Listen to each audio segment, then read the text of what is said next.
Allora ragazzi, ciao a tutti, sono Giancarlo Zignale, ho 20 anni e stavamo parlando appunto dell'ostacolo più grande che ho affrontato durante la mia carriera sportiva, no? Durante la mia esperienza sportiva.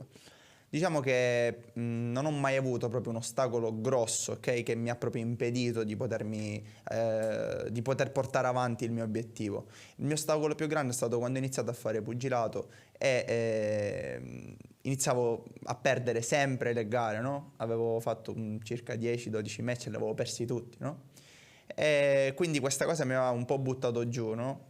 Ho detto magari devo cambiare sport, magari devo cercare di fare qualcos'altro e appunto ho iniziato un periodo a fare totalmente un altro sport, ho iniziato a fare nuoto, no? Che non c'entrava proprio nulla con gli sport da combattimento. Però grazie all'aiuto della mia famiglia, grazie all'aiuto di mio papà che mi ha sempre supportato, no? Mi ha sempre seguito dal punto di vista sportivo.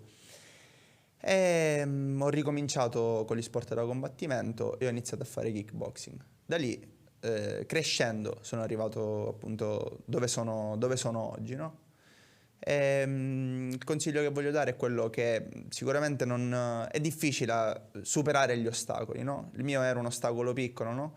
Però molte volte gli ostacoli siamo noi stessi, perché molte volte ci buttiamo giù, molte volte diciamo magari non posso riuscire a fare questa cosa, magari non ce la faccio, invece no, dovete puntare ad andare avanti, stare focalizzati, stare mentalizzati, no?